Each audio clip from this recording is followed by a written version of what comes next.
ওই দিন যে 3 দিন আগে 10 নামছিল কুমারঘাট থেকে মানে মানিকবান্ডা যাওয়ার রাস্তা, এই জায়গাটা হলো এই জায়গা। এই দেখো জায়গার অবস্থা, পুরা রাস্তায় নিচে গিয়া। তো এই কারণে বর্তমানে এদিকে রাস্তা বন্ধ। সাইকার যে রাস্তাটা আসলো মানিকবান্ডার হইয়া, তো বর্তমানে রাস্তা বন্ধ কিছুদিনের লাগে। কবে বন্ধ থাকবো এটা তো কেউ কইতে পারেন না, কিন্তু বর্তমানে রাস্তা বন্ধ। ওইদিকে একটা অ্যাম্বুলেন্সও পড়ছিল মনে করি এই জায়গা, কিন্তু অ্যাম্বুলেন্স তো এখন বর্তমানে দেখলাম না। উপর থেকে নামেনি, আরো সব দিকে 10 নামিয়ে শেষ মাটি পরে মাটি পরে। বর্তমানে এদিকে রাস্তা বন্ধ টোটালি। কবে ঠিক হয় এই রাস্তা দিকে এখন বর্তমানে কেউ চলাচল করেন না। আগেই আমরা গাড়ি রাখিয়েছি, আমরাও জায়গায় আস্তে আস্তে। এদিকে তো যাওয়া গেল না মানিকবান্ডার।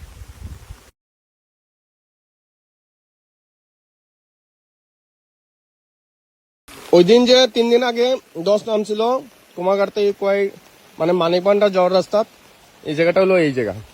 এই দেখো জায়গার অবস্থা, পুরা রাস্তায় নিচে গিয়া।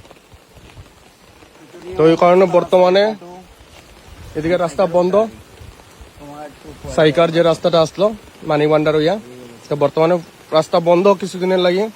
কবে বন্ধ থাকবো এটা তো কেউ কইতে পারেন না, কিন্তু বর্তমানে রাস্তা বন্ধ। ওইদিকে একটা অ্যাম্বুলেন্সও পড়ছিল মনে করি এই জায়গা, কিন্তু অ্যাম্বুলেন্স তো এখন বর্তমানে দেখলাম না। উপর থেকে নামেনি, আরো সব দিকে 10 নামিয়ে শেষ মাটি পরে মাটি পরে। বর্তমানে এদিকে রাস্তা বন্ধ টোটালি।